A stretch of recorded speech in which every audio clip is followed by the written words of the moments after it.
อไอเที่ยวแต่งของกินมื้อนี้ผักเวียกพี่น้องเลย3 วันหัก3 มื้อพอไอเที่ยวลวกดอกกระเจียวในสวนนี่พี่น้องจำปุ่งบ่ได้หลายปานใดแต่พอได้เก็บกินในเฮือนนี่แหละพี่น้องเอ้ยลวกเอาไว้1 เอาก็ได้พี่น้องถูกนางเค็มพี่น้องนางเค็ม2 ตอกเจียวกับปลาแดกแล้วก็ลวกดอกผักกระเจียวมากินข้าวน้ำกันเด้อพี่น้องเด้อบัดนี้โดยกราบสบายดีและสวัสดีเด้อพ่อแม่พี่น้องเบิดสุขสุขคนตอนเช้ามื้อนี้ท้องฟ้าแจ่มใสพี่น้องมาพบมาพ่อกับสาวเล็บน้อยมื้อนี้กะตอนเช้าพี่น้องเฮ็ดเวียกเฮ็ดงานอยู่เพื่อนมาหลอกปอกแปลกแล้วนี่แล้วก็สิพอไอเที่ยวเพิ่นเฮ็ดกินพี่น้องสาวเล็บน้อย1 ข้าว 1 น้ำแล้วเลยพอไอเที่ยวเพิ่นกำลังเฮ็ดกินพาพ่อแม่พี่น้องไปเบิ่งน้ำกันว่าเพิ่นเฮ็ดหยังกินมื้อนี้เพิ่นผักเวียกพี่น้องเลยอยู่อยู่เฮือนมื้อนี้ทิศนี้เพิ่นอนุญาตให้ล่าทิศก่อนอยากล่าตอนไอเที่ยวไปโรงเรียนก็บ่ได้ล่าก็เลยว่าเพิ่นอนุญาตทำให้ล่าทิศนี้เวียกบ่หลายก็เลยได้พักผ่อนพี่น้องเพิ่นกำลังเฮ็ดของกินอยู่มาเบิ่งวันนี้พอไอเที่ยวกำลังเฮ็ดกินพี่น้องมื้อนี้เพิ่นหยุดงานจักได้หยังกินวันนี้ลวกดอกกระเจียวปลา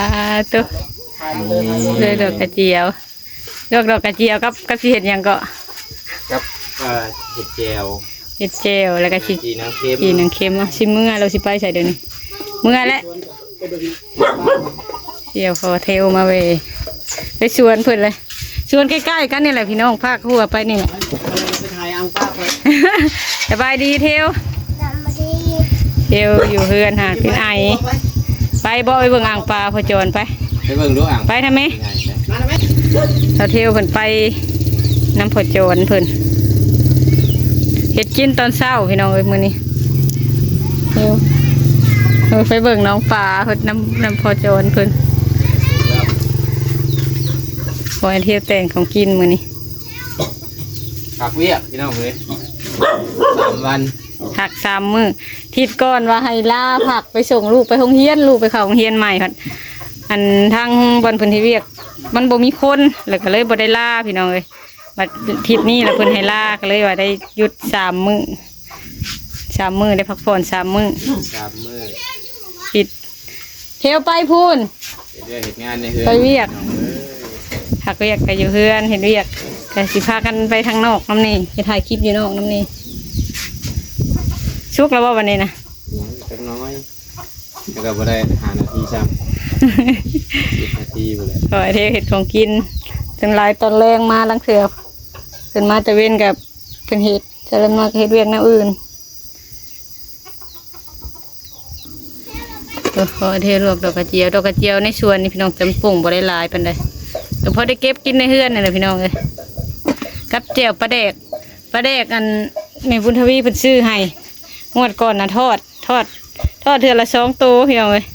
วันนี้พอไอเที่ยวเพิ่นมุกใส่ใบตองปิ้งเป็นโตใส่ใบตองลวกผักสุกเลยพี่น้องปรุงใส่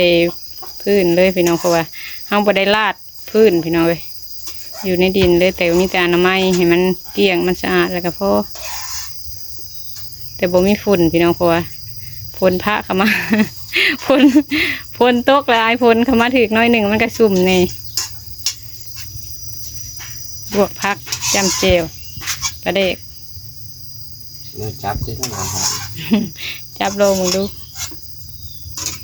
บุมีมนเนี่ยว่าจงตักบุมีมนน้ำจืดจงก็มีเป็นของผมตั้งมาพี่บีบน้ำมันออกเลยพี่น้องกระบอกบีบนี่มันเป็นอะไรมันจางลวกเอาไว้1 เอาก็ได้พี่น้องนี่จะกระโตกไว้มกปิ้งปลาแดกเพิ่นมกใส่ตัวผักเทียมผักเพชรดิบเค็มกินบ่วะ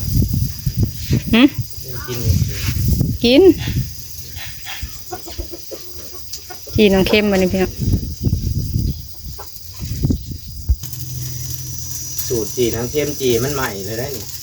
จีจนเป็นอะไรเลยจนดำจนใหม่จนอะไรเวลาถูกมันจะออกขัด ทุบแล้วก็ขูดออกเกลี้ยงๆพี่น้อง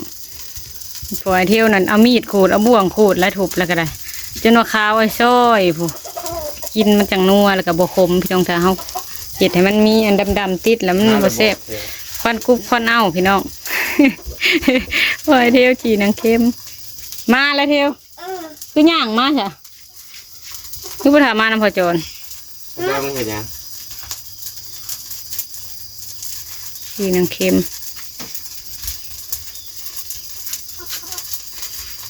มาสากทุบพี่น้องมันจังอ่อนค่ะมันจังนุ่มก้อนตีก็ได้ทุบคักๆมุนๆคันว่าได้จีนางเค็มนี่มันควันโลดพี่น้องเลยจีใส่เตากับควันอันนี้ดังพื้นแห่งควันคักดังแต่พื้นพี่น้องเลยคันซื้อทานนี่เพื่อเบิดพ้นหนึ่งชำว่าปีหนึ่งพี่น้องเบิดเงินหลายเติบเลยพี่น้องสอบ145,000คือเดียวนี้ก็ได้กับเขาน้องไผ่เพิ่นเผาถ่านเพิ่นก็ให้มาดังอยู่แต่บ่ได้เอามาพี่น้องไว้ให้สิเพิ่นขายเด็ดถ่านกับเพื่อสิได้พี่น้องเลยคืนหลัวก็บ่ได้ง่ายไปหาก็ได้ถ้ายามจำเป็นก็จังเอาพี่น้องอันนี้บ่ได้เอามีแต่ว่าทางพื้นที่หามาไว้เนี่ยพี่น้องเลยหามาไว้กับกุ้มโดนเติบแต่ละปีคือการแสลมน้อยส่วนไรก็เข้าไปเอาอยู่ป่าในนี่เทือละหาบ2 หาบออกมากระดังประหยัดหลายเติบอยู่พี่น้องบ่ได้ซื้อท่านก็ดังก็ง่ายเลยพี่น้องดังแล้วก็ติดใจแล้วก็บ่อยากดังพื้นคันได้โง่ไปดังท่านแล้วมันง่ายดังมันติดแล้วก็สุดทางไปพี่น้องเลยข้างหมูเข่าไว้แล้วก็ง่ายอันนี้ก็ได้ลูกแต่เศร้าขึ้นเพื่อดังพื้นเพื่ออันลองเถื่อมันก็ได้จุตลอดทั้งงูมาจุเอาควันกุ้มแต่หากระบกลงนี่ดังพื้นกับหากระบกลงนี่น้อยหนึ่งปกไว้นั่นแหละพี่น้องเลยพาตังขาดมาปกไว้แล้วก็มันก็บ่เปียกปันใดถอดดังทั้งพื้นทั้งลุ่มมัน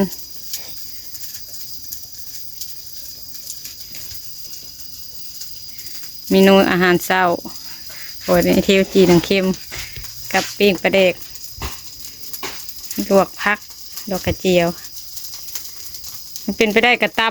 ำเจียวหมกเพชรใส่น้ำกระเซบผักอีกแนวหนึ่งเนาะใส่ในปลาเด็กเลย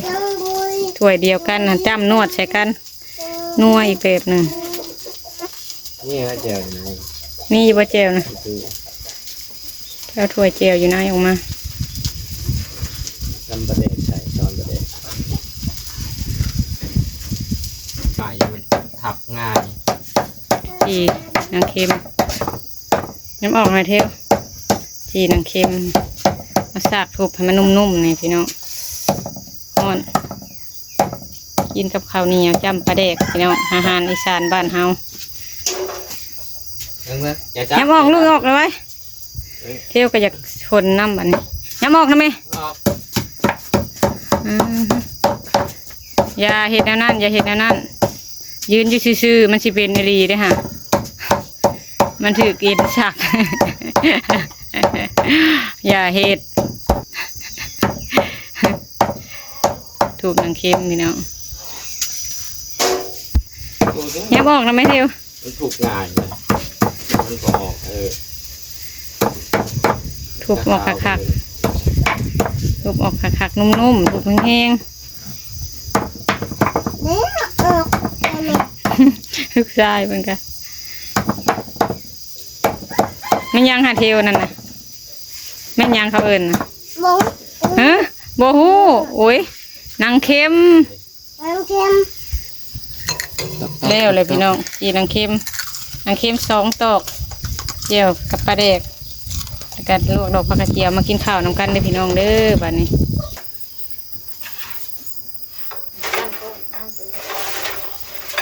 กินไม่รอด กินกับตัวนี้ลูกกินน้ำจิ้มมันมาเร็วพี่น้องกินข้าวน้ำกันกินน้ำจิ้มนี่เลยคนอ้อมใส่ผักกันนั่นคือสิเซฟอ้อมผักกิเล็กครับน้ำนี่คนห้ามเลยอ้อมใส่ผักกิเล็กหรือว่าอ้อมใส่ห้อยก็ได้ อ่อนพักคนแห้งโอ้ได้บอก เอิ้นไหม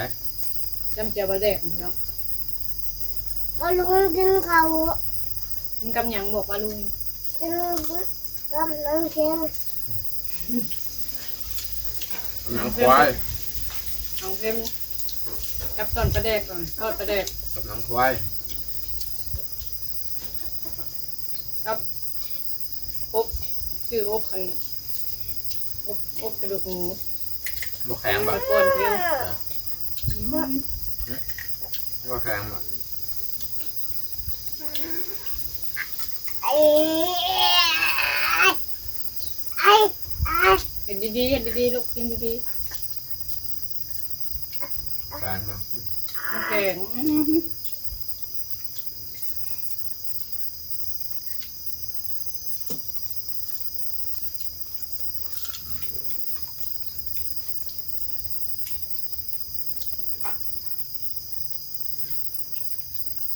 เป็นสิ้นเขาย่างกินนางกระเบิดเนาะก็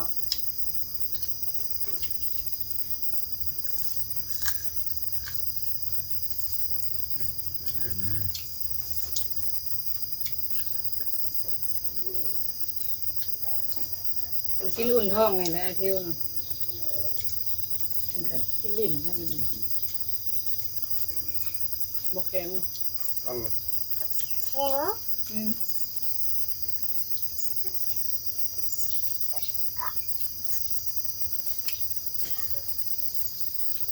ไปบอกไปดึกเบ็ดมาถึง เออ ส่วนไปเตาถ่านแต่คืนนี่อยากไปสุดมื้อก่อนก็ไปอยู่น้องไปก้านอยู่เตาถ่าน ได้เกียรตินะพอกินเทื่อหนึ่งไปกับห้อยโป่งอัดแกงก็จะได้ถ้วยหนึ่งห้อยไป มันฟูง ไปแต่บ่ได้ถ่ายคลิปจำนอน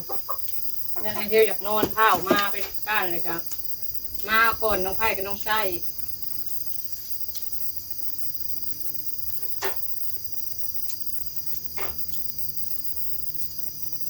ตอนว่าค่ำบัดพ้นก็ตกแบบเลิกๆใกล้จะแจ้งมาฝนตกห้ำทานอยู่เบิ่น มันกลับมาเป็นการ ถ้าจะ แล้ว เข้า ไม่เหลือ เข้าตารางทันยังไม่หนึ่ง ไก่ไก่ อย่าว่าเว้ย มาครั้งกับการ ปลาไก่ปลาไก่ เมื่อครั้งกับการเราจะ ปลาไก่ จะ ปลา ซื้อ ไก่ แย่ เรากับไก่ปลาไก่ กินกับข้าวบ่กินวันนี้จำพ่อเนี่ยบ่บ่อยาก อืม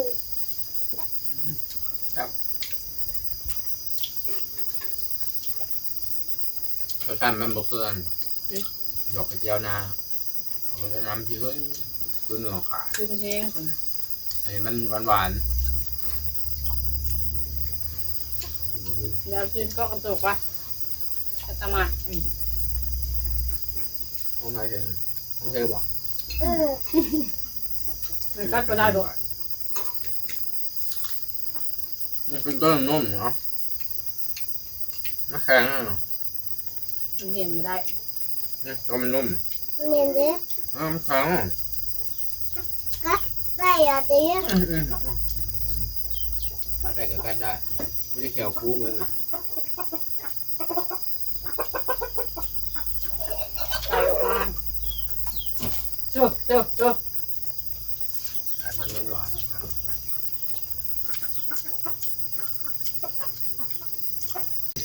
โดยพี่น้องสะเล็มน้อยก็อิ่มเลยยังแต่พอไอเที่ยวกินให้เพิ่นกินข้าวกันบัดนี้พี่น้องเลยกินกับอาหารบ้านๆเฮานี่แหละพี่น้อง แบบอยู่ พอไอเที่ยวยังแซ่บอยู่ดอกกระเจียวก็เพิ่นเก็บเอาบ่ได้เบิดจำพี่น้องเอ้ยยังอยู่ทางนั้นก็ยังหลายดอกอยู่เพิ่นเอาเก็บเอาบ่เบิดผักกาสวนกาไก่ข้าวยังอีกตะนางยังสิเอามาขังอีกอยู่ให้มันเต็มผักที่เอาในเว้ยตุกมาปลูกในคืนแหละพี่น้องเอ้ยแต่บ่ทันอันแปลงมันปลูกไว้เอาแนวมันพี่น้องเอ้ยไว้เสียหอมกบหอมเขียดก็ได้นี่คืนบ่เลยถ้าแต่มันแผ่ออกเอาพุ่นมาใส่บัดนี้โอเคเอาหน่อไม้กำลังโป่งนี่หน่อบักใหญ่เลย กำลังปรุงแถวนี้ปลุกไว้ไก่มันสะป้าให้มันสะเลยพี่น้องเลยไก่ก็ได้มันเข้ามา กกอันหวานไผ่ก็งามกกอันพักกันจองก็งามช่วงนี้พี่น้องพลห้ำบริใส่พุ่นกะเคียวปื้อขึ้นดอกกะกำลังจูมพักปักบวบก็งามคือกันคือทางเก็บใส่แกงพี่น้องใส่อ้อมกบมือก่อนนะกะนี่ยอดหมักบวบบริใส่มันบทันเป็นหมากกำลังเป็นหมากพี่น้องเลยยอดมันเป็นแต่ยอดไงงามนี่หมากมันกำลังออกหมากกำลังเกิดติดหมากยอดงามมันจะยอดใหญ่ๆเก็บกินตลอดอยู่เลยพี่น้องเลยปลูกไว้กับพ่อได้แก้ไขในครอบครัวพักหมักบวบเขาใส่กินดุหมักบวบพี่น้องแกงหน่อไม้ก็ใส่ลวกกินก็ได้แกงปูแกงปลาพอเลือกชนิดใส่พี่น้องเอามาสุบมายังก็ได้เบิดงามอยู่พี่น้องกหมักบวบหยอดบักใหญ่หยอดใหญ่คักเลยมักหุ่งก็ขึ้นสูงเลยก็เลยบ่อยากงามปานใดช่วงนี้ฟูเพราะว่าไผ่ก็มาเอาในนี่ไปตำเพราะได้ตำพี่น้องหมู่คู่คนบ่มีมักหุ่งมาเอาอยู่พี่อย่างไรคลิปนี้ก็สิขอจบคลิปก่อนเด้อพี่น้องขอบคุณทุกท่านที่ให้กำลังใจเด้อพี่น้องเด้อสำหรับคลิปนี้สเลมน้อยก็สิขอจบคลิปก่อนขอบคุณทุกท่านที่ให้กำลังใจขอให้พ่อแม่พี่น้องอยู่ดีมีเฮงรวยๆสำหรับคลิปนี้ขอลาไปเลยเด้อพี่น้องสบายดีเด้อพลอยเทวเด้อ